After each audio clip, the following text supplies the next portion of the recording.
प्रमुख योजनाओं के लिए आपको क्या करना है, प्रमुख योजनाओं में आपको ध्यान रखना है कि ज़्यादा पुरानी योजना आपको नहीं पढ़नी है। कोई 2002 में 4 में चल रही थी, 8 में चल रही थी, वो योजनाएं आपको नहीं पढ़नी है। आपको पढ़नी है लेटेस्ट योजनाएं, जैसे 2018 में शुरू की गई योजना है, 2019 में शुरू की गई योजना है। अगर इसमें बात करूँ मैं प्रमुख रूप से, तो जैसे कि इंदिरा रसोई योजना है। सेकंड, अगर इसमें बात करूँ मुख्यमंत्री युवा संबल योजना है, या मुख्यमंत्री रोजगार योजना है, या जो स्टूडेंट्स के लिए स्पेशली चलाई जाती है। जैसे अगर मैं बात करूँ बालिकाओं के लिए छात्रवृत्तियाँ हैं, ठीक है, कितने रुपए दिए गए थे, उसके लिए कितनी पात्रता होनी चाहिए, इस टाइप के क्वेश्चन आ रहे हैं। मैंने प्रीवियस ईयर को पूरा एनालाइज किया, RSMSB के जितने भी प्रीवियस ईयर क्वेश्चन हो रहे हैं, लास्ट 2021 के, 2022 में भी जो एग्जाम हुए, उन सभी को एनालाइज किया है। उसके बाद मैंने ये वीडियो तैयार की है। तो ध्यान रखें किस तरह के क्वेश्चन पूछे जा रहे हैं, ये समझना जरूरी है।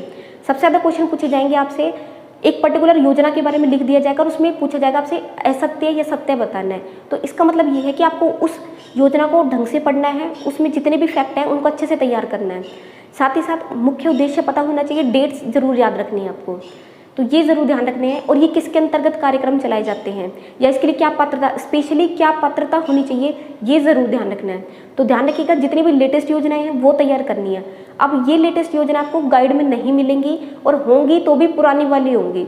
तो इसके लिए ध्यान रखें कि या तो एक वेबसाइट है, ऑफिशियल वेबसाइट है सूजस करके, वहाँ से आप डाउनलोड कर सकते हैं, ठीक है, 30 से 35 पेज हैं वहाँ पर, वहाँ से आप इसको कवर कर सकते हैं, या फिर एक वीडियो में हम इसको कंप्लीट कवर कर लेंगे। साथ ही साथ इसमें आपको क्या करना है, जो प्रीवियस ईयर क्वेश्चन हुए हैं वो देखते रहना है। उससे क्या होगा, आपको आइडिया लग जाएगा। ऐसा नहीं है कि वही योजनाएं पूछी जाएंगी, लेकिन उससे आपको आइडिया लग जाएगा कि किस तरह का क्वेश्चन पूछा जाएगा। तो गाइस अब बात करते हैं शैक्षिक परिदृश्य की।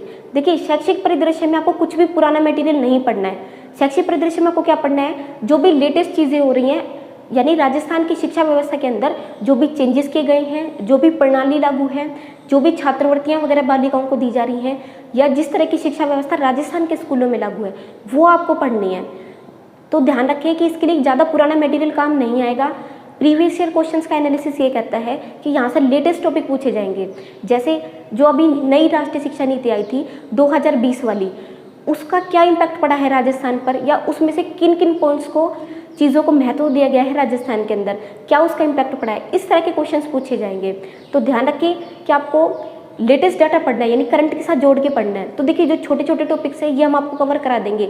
ये ज़्यादा से ज़्यादा 1 से 2 घंटे का टॉपिक है, इससे ज़्यादा ये टॉपिक नहीं है। तो इनके लिए ज़्यादा टाइम वेस्ट ना करते हुए फोकस करें राजस्थान की जीके पर, यानी इतिहास संस्कृति को पढ़ना है, भूगोल को पढ़ना है, ठीक है। जो आपकी शिक्षा मनोविज्ञान है वो पहले से पढ़ रहे हैं, उसको रिवीजन अच्छे से करना है। इस तरह से जो टॉपिक है, जो इंपॉर्टेंट टॉपिक है और जो न्यू टॉपिक्स हैं, पहले आप उनको तैयार करें। बाकी जो छोटे छोटे टॉपिक हैं, जैसे कि IT टॉपिक होगा, सूचना प्रौद्योगिकी, या अगर मैं बात करूँ राजस्थान की भाषा और बोलियों की, तो वो टॉपिक है। ये छोटे छोटे टॉपिक हैं, ये ज़्यादा से ज़्यादा 2-2 वीडियो के अंदर आपके कवर हो जाएंगे। इससे ज़्यादा टाइम आपको इनको नहीं देना है। तो गाइस बात करते हैं अब करंट अफेयर्स की। करंट अफेयर्स यानी जो समसामयिक विषय है, उसके लिए आपको क्या करना है। देखिए यहाँ पर आपसे लेटेस्ट घटनाएं पूछी जाएंगी, यानी जो भी लेटेस्ट इवेंट्स राजस्थान के अंदर चल रहे हैं, जो भी लेटेस्ट कार्यक्रम चल रहे हैं, या जो भी लेटेस्ट चीज़ें अभी चल रही हैं, हॉट टॉपिक्स जो हैं वो आपको तैयार करने हैं। कैसे तैयार करेंगे, देखिए ऐसा नहीं है कि आपको डेली बेसिस पे करंट अफेयर को तैयार करना है। डेली बेसिस पे उन लोगों के लिए इम्पोर्टेंट है जिनके 30 to 40 मार्क्स का करंट अफेयर आने वाला है, लेकिन आपके साथ ऐसा नहीं है। आपके मैक्सिमम 7 से 8 क्वेश्चन आपको देखने को मिलेंगे, यानी 12 से लेके 15 अंकों तक आपको करंट अफेयर देखने को मिलेगी। इससे ज़्यादा करंट अफेयर आपके नहीं आएगी।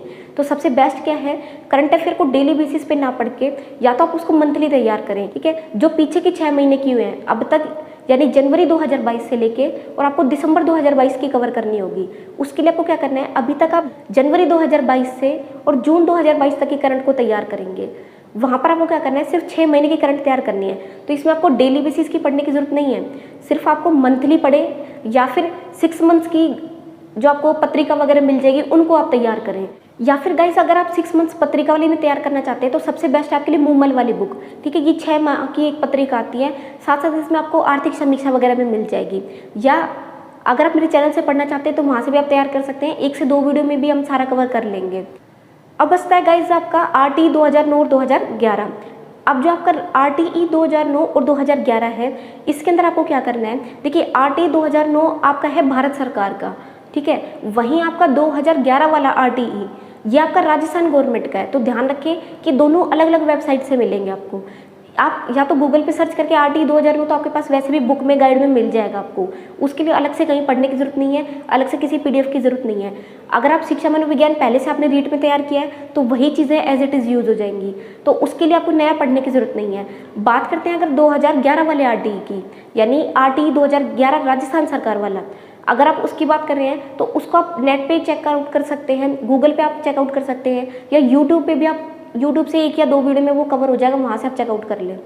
तो ज़्यादा इसके लिए ज़्यादा कुछ इधर उधर पढ़ने की ज़रूरत नहीं है, ना ही कोई नई बुक, नई PDF की ज़रूरत है।